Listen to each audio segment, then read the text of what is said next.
is playing in bringing millets back to the Indian thali? That is Indian plate. Thank you, Dr. Bhandari. In fact, I'll take off from 2 points that you made. One was a pledge, and the second thing you said was eating millets, as Dr. Wali said, is not an option, but it is a necessity. So keeping this in mind, 3 of us, Ishi Khosla, founder of Indian Celiac Society, Bharat Goba, if he's here, founder of Shub Group, done programs from the grassroots to the UN, including public policy, etc. So all 3 of us got together and we decided what should we do. So we came up with this program called Mera Millet Magic. And we decided that we should take a pledge to eat millets. How do we do that? So we did a pilot where the 1-point program was to include 1 millet meal in your daily diets. And we said, take a pledge and let us know about your recipes and what you have done, post videos. It was a fantastic effort, and we got a lot of feedback which was extremely positive, with the result that the Ministry of Culture has informed us that they are taking it to a larger scale.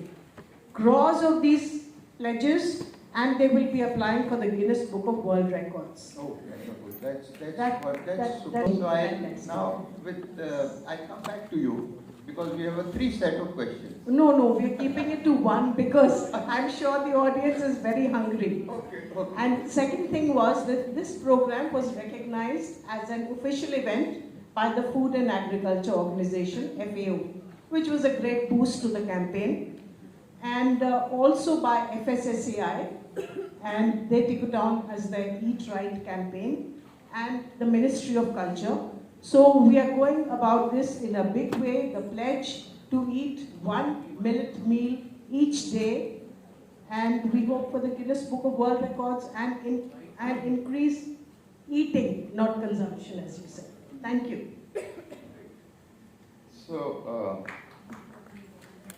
or breakthroughs in millet research that have emerged. First of all, I would like to thank the organizers for giving us this opportunity to come and interact with you people. Very rightly said by Dr. Raj Bhandari ji and also Dr. Khadrawali ji, there are enormous benefits of millets, and to take these benefits to millets and make common man use them. So we need to come up with some technologies so that millet, barnyard millet, foxtail millet, little millet, proso millet, brown top millet, and I think all 9 covered. So apart from coming up with high yielding varieties, we also come up with technologies that will help the farmers to come up with high production and productivity. So we'll also give them the technologies for agronomy, and then if at all needed, anything related to protection, because very, very few diseases or insect pests are there in millets, unlike rice and wheat. And because these millets are resource poor, and also they don't need much of resources like you see in case of rice, wheat or maize, the water requirement is less, the fertilizer, everything is very minimal. And they form a basis for sustainable agriculture, especially in case of arid and semi-arid conditions.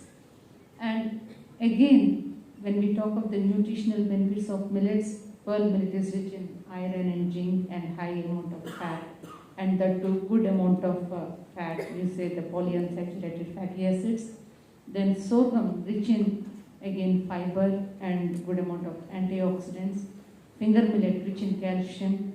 Proso millet, rich in protein. Then foxtail millet, low glycemic index and good amount of good amount of useful material in all other millets. So making millets as part of our diet is really good, and it benefits our whatever you say gut microbiome or your general health. And as I've been hearing from morning, you acidity. And in pearl millet, even after it enters your gut, it still remains alkaline. And people who are suffering with acidity, I think a big boon, and the kind of the form of millets you take that matters. And Dr. Kadravali has excellently explained you the beauty and the richness of the ambali which you can prepare from millet. And now coming to the other technologies, what IIMR has done is they have come up with primary processing facilities, because as rightly mentioned by Dr. Bhandari ji, there are 3 millet grains like pearl millet, sorghum and finger millet, which do not have outer coat to be removed, whereas the other small millets, they have inedible outer layers which need to be removed, and that processing is not easy even for the farmers, and leave aside the busy housewives and the ladies who, because nowadays everyone is busy in their own respect, and we are moving towards fast and convenient foods. So in order to bring back these millets into our daily diets or our foods, so we have come up with technologies like primary processing, where we need to remove the outer seed coat, and that's how we have these millet rices like kodo rice, little millet rice, foxtail rice and other things. And then also we have come up with a little bit of varying the grain size, the particle size. Why it matters is, when we talk of rice, that means the millet, small round grain, but when we break it, the time required for its cooking will be reduced. And because we people are time starved, we need easy processes and easy way to come up and have cook healthy food within a short span of time. And then we also have come up with the different techniques of flour making, so that rancidity is not there and other things. Now, when we say that and talk of good properties of millets, only those people who are really conscious of their health will understand.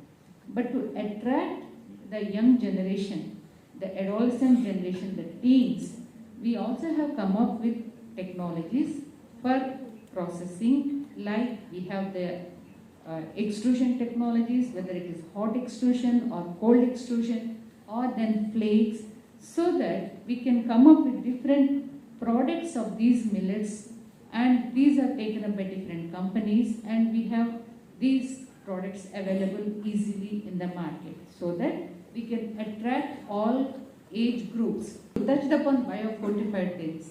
I just mentioned that pearl millet is having high iron in gene.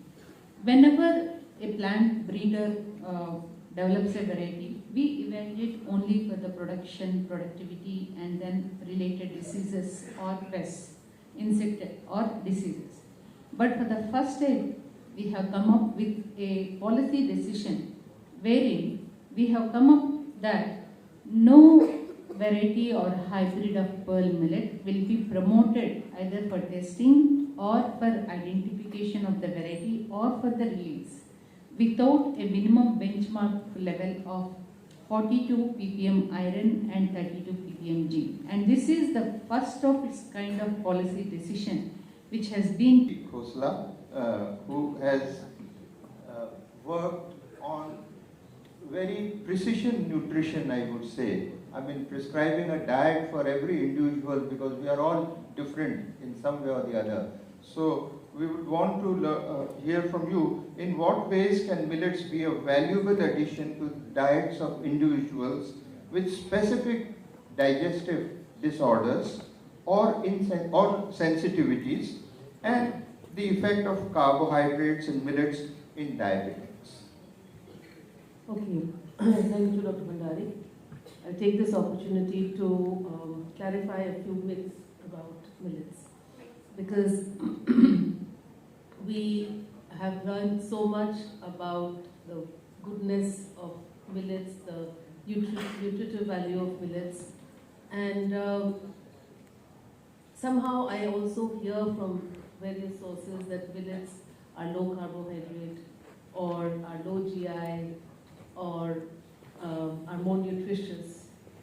That the one thing that I'd like to say is that it is the absence of the inflammatory proteins in grain, in these millets, compared to the conventional grains we've spoken about, which makes the cutting edge difference. And we've all talked so much about inflammation, and if there is no inflammation with consumption of a grain, the nutrients will be absorbed. Whereas if there is an inflammation and a dysbiosis, the nutrients, the whole dysbiosis story starts again. And we're unable to absorb the nutrients or make the most of it. And a case and example here is teff. And somebody commented to me, thank you. I shouldn't be the one who's overshooting, but very quickly I'll give you this example of Ethiopia. Teff is a staple of Ethiopia. And somebody said, oh, they have lower anemia rates than India. And Ethiopia is a far more, socioeconomically lower status than us. So that set me thinking, and I looked at the content of iron content of teff versus a wheat, which we're comparing it with.